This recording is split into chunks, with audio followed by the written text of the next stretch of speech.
Baik, bismillahirrahmanirrahim. Assalamualaikum warahmatullahi wabarakatuh. Baik, teman-teman peserta mata kuliah kritik terjemah Arab. Pada kesempatan kali ini kita akan membahas kritik terjemah model Newmark. Mohon diingat bahwasanya dalam kritik terjemahan itu terdapat 3 model. Yang pertama itu model Newmark, model dari Risch, dan model dari North. Nah, yang pertama akan kita pelajari yaitu model dari Newmark. Kritik. Nah, kritik terjemah itu terkait dengan kualitas ya. Jadi, kritik terjemah itu arahnya adalah untuk menaikkan kualitas terjemahan. Kritik terjemahan bukan hal baru bagi para penggiat bahasa. Meskipun kurang populer ya daripada kritik sastra ya. Selama ini yang paling banyak dikenal adalah kritik sastra. Namun, di satu sisi ada juga yaitu kritik terjemahan yang harus juga dipahami untuk melihat kualitas terjemahan. Kritik terjemahan mampu menjadi penyokong utama dalam pengembangan kualitas terjemahan di Indonesia. Dengan demikian, nanti jika teman-teman ada pertanyaan, sebutkan urgensi dari kritik terjemah yaitu sebagai pengembang kualitas terjemahan yang ada di Indonesia. Selanjutnya, kegiatan mengkritik terjemahan sangat baik dilakukan, tidak hanya oleh penerjemah, tetapi juga oleh pihak lain yang memahami masalah penerjemahan. Dengan adanya kritik, maka penerjemahan itu dapat saling belajar, yaitu para pelakunya atau aktornya, yaitu penerjemah, dapat saling belajar dan terpacu untuk menghasilkan karya terjemahan yang berkualitas. Maka dari itu, kritik terjemah dalam hal ini masih tetap bertugas untuk menaikkan kualitas dari produk terjemahan. Karena dengan adanya kritik, maka setiap penerjemah akan terpacu untuk memperbaiki kualitasnya. Model yang pertama yaitu kritik terjemah model Newmark.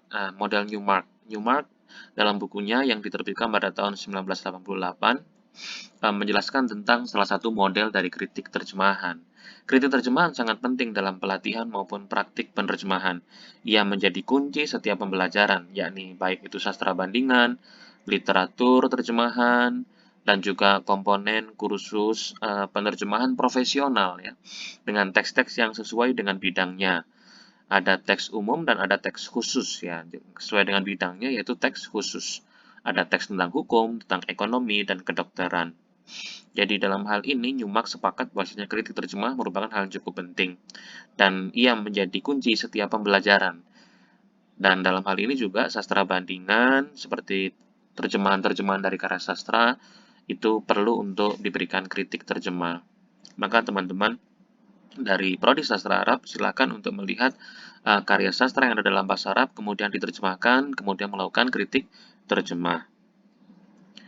Unsur-unsur kritik terjemah model Newmark. Nah, ini hal yang harus teman-teman perhatikan, apa saja yang ada dalam hal yang paling penting dalam model Newmark. Newmark mengusulkan ada 5 hal dalam hal kritik terjemah. Yang pertama adalah analisis sekilas mengenai maksud dan fungsi teks sumber. Seorang penerjemah harus mengetahui maksud dan fungsi dari teks sumber itu apa. Fungsi teksnya itu apa, apakah untuk deskriptif misalkan, yang digunakan untuk menghibur anak-anak misalkan, maka seorang penerjemah harus tahu. Dan siapakah nanti pembacanya, targetnya, readernya siapa. Maka dari itu, penerjemah harus mengetahui paling tidak maksud dan fungsi. Ini hal pertama yang harus dipahami dari kritik terjemah model Newmark. Yang kedua, ada interpretasi penerjemah atas teks sumber, yaitu apa yang dipahami pertama kali oleh seorang penerjemah itu sangat penting terhadap teks sumber. Hal ini merupakan salah satu cara agar penerjemah semakin dekat dengan teks sumber. Maka seorang penerjemah harus memberikan interpretasi teks sumber. Kemudian, seorang penerjemah juga harus mengetahui metode apa yang akan digunakan nanti. Apakah condong kepada bahasa sumber ataukah condong kepada bahasa sasaran, sesuai dengan apa yang dijelaskan oleh Newmark. Kemudian tujuan pembaca itu nanti apa. Nah, itu adalah salah satu poin yang kedua yang harus diperhatikan dari model Newmark.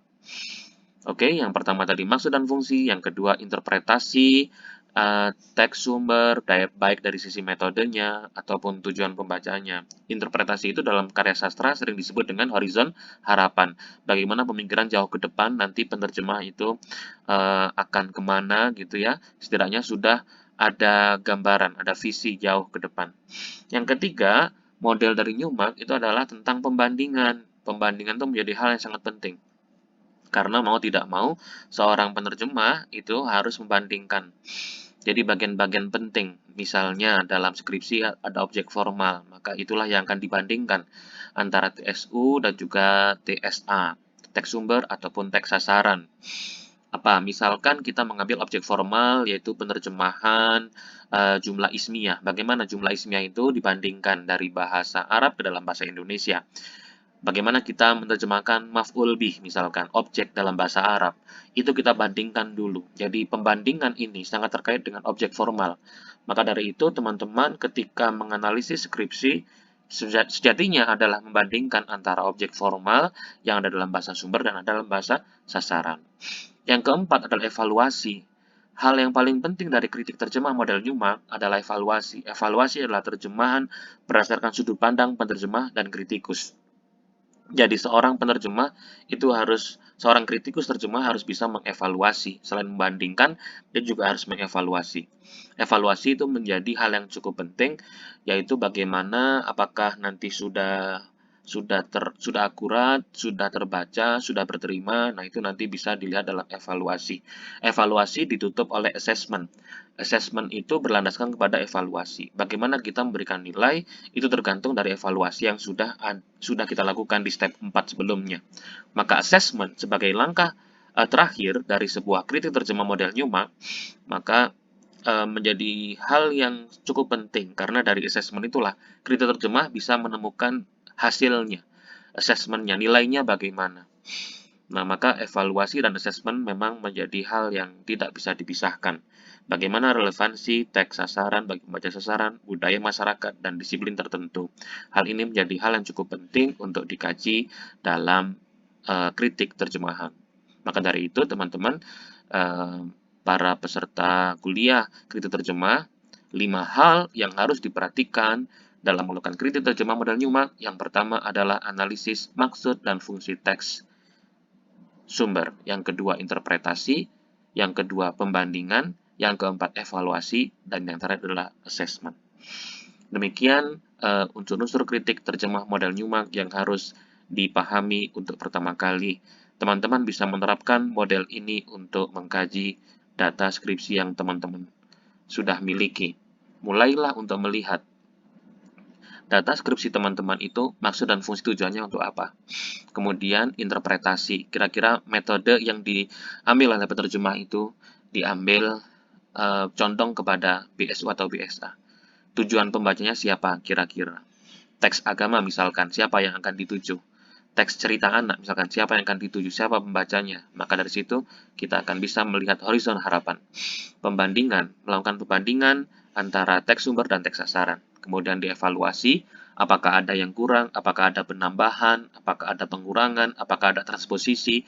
Hal itu menjadi cukup penting. Kemudian baru dinilai apakah hasil terjemahan ini sudah layak atau belum. Baik, silakan untuk menerapkan kritik terjemah ini sebagai latihan di rumah dan semoga bisa memberikan wawasan baru dalam kritik terjemah. Kurang lebihnya kami mohon maaf. Wassalamualaikum warahmatullahi wabarakatuh.